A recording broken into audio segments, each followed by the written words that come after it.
با سلام، تو این ویدیو تصمیم داریم تعویض رم دستگاه لنوو آیدیاپد 330S رو آموزش بدیم. برای این کار دستگاه باید خاموش باشه و باتری رو از دستگاه خارج کنیم. در صورتی که باتری رو دستگاه باشه، برق داخل مادربرد وجود داره و ممکنه به دستگاهمون آسیب برسونه. خب برای این کار من دستگاه رو برمیگردونم و شروع میکنم به باز کردن پیچ‌های قاب کف دستگاه.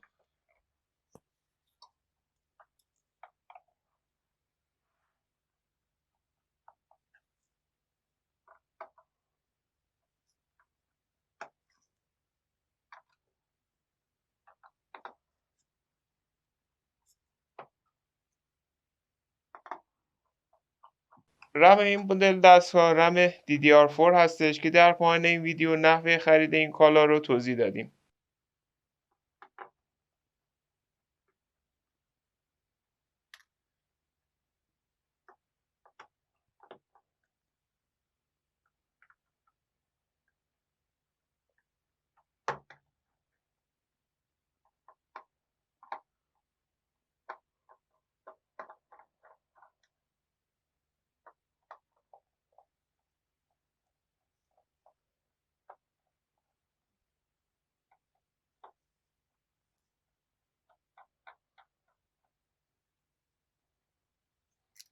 خب بعد باز کردن پیچا با استفاده از ابزار شروع میکنم به باز کردن قاب دی دستگاه.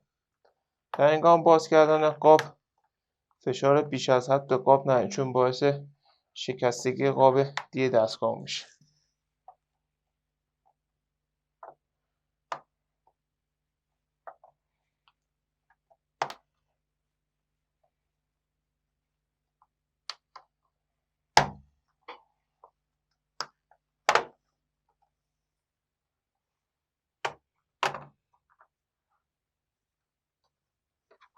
به این صورت.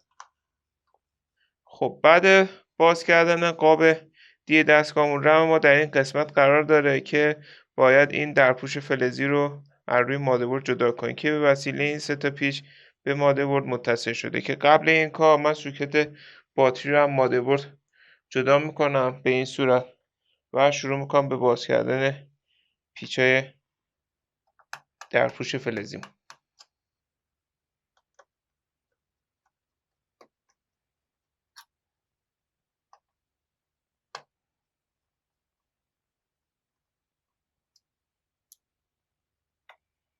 و اون از مادربرد جدا میکنم